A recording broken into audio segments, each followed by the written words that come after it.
I've been told that my pancakes are pretty legendary. I'm not a huge pancakes fan. Is that weird, Andy? Yeah, Ethan? really weird. It's very weird. I'm not saying I don't like them. I'm pretty good at them. I would venture to say this is the best pancake of your life. You don't have to love it to know how to make it, is what I'm saying. We should get CJ to start making fish dishes. Yeah. Yeah. But for now, let's talk about pancakes.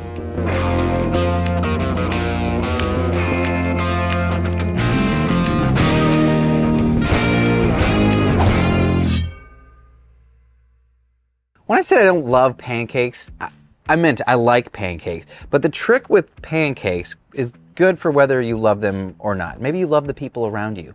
You just want to make sure that they're having a good time.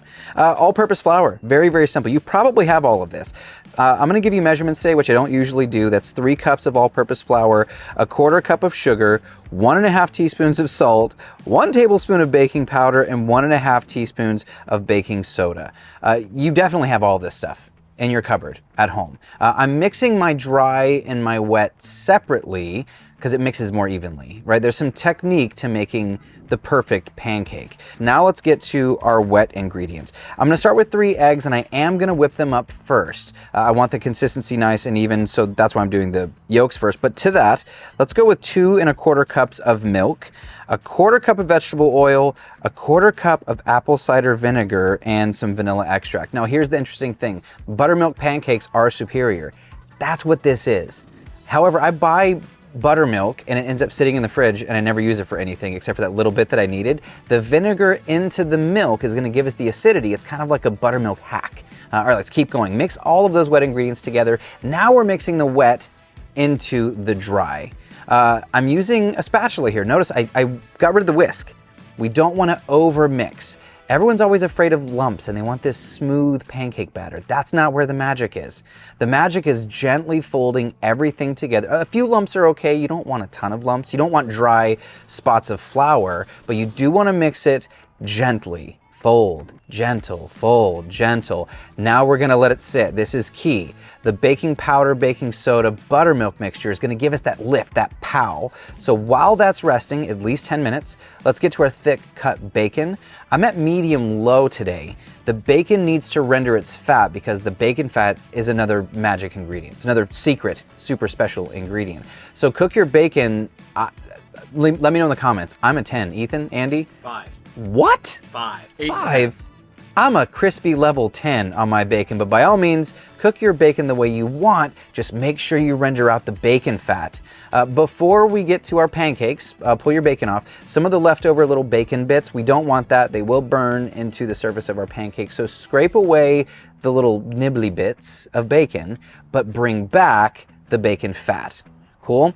Now I'm going to take a spatula or a ladle. You can call whatever you want, Andy. Jeez. Definitely not a spatula. Not a spatula. We're going to take a ladle and do as big as you like or as small as you like. You could do a whole bunch of small little cakes or you could do one giant one. I feel like this is a pretty standard size. 6 sounds good. What we're looking for is tiny little bubbles around the edges before we flip. If you want to, extra step, not mandatory, zest a bit of lemon over a couple. Just that little brightness of that lemon flavor is really, really wonderful, but not mandatory. That's just something extra I like to do. Give it a try, see if you like it. Now when we flip, we should see that golden beauty. Now the magic of the bacon fat's gonna give us texture and flavor. Some of the saltiness is gonna come in, but that golden texture is what we want in a perfect pancake. And that's it. I mean, you can see how puffy these get, right, Ethan? They're super fluffy. Fluffy, gorgeous little breakfast pillows. And of course, maple syrup. Don't overthink it. Don't go all crazy with your toppings. This is a pancake. This is pancake magic. Maple syrup's all you need. And look at that. Majestic, beautiful, gorgeous pancake. I feel like I almost need a knife. I mean, look, this is Ethan, would you eat a stack this big? Yes. Could you? Yes. Andy? Totally. What? I'm gonna be honest. I could eat one of these. But look at this. Look at that. Andy, can I show you? I just need to like gander at this. Look, right on top. Look how fluffy. So we didn't mix with the whisk. So what we're left with is all of these air bubbles. You see that? Very, very fluffy. Super, super fluffy. So, I mean, I will say, fantastic pancake. I would eat 1 or 2. I'd like to know in the comments below, how many would you all eat? This right here, how bacon should be. I'm interested to see in the comments how many 5s there are out there. Oh, there's got to be very few. Very few? Very few. Hussy, Hungry Hussy's a 5 or a 6. What do you think, Hussy? All right, thank you guys so much for hanging out. There you go. That's a primer on pancakes. Pancakes 101. Be gentle. Take your time. Mix your wet separate and your dry separate. Use, I was going to say a ladle this time. I couldn't say ladle earlier. Now I'm saying spatula. Thank you. Jeez. Pancake got to my head. See what happens? Go gentle with it. Don't whisk it. Don't overmix, and let it sit before you go. And bacon fat.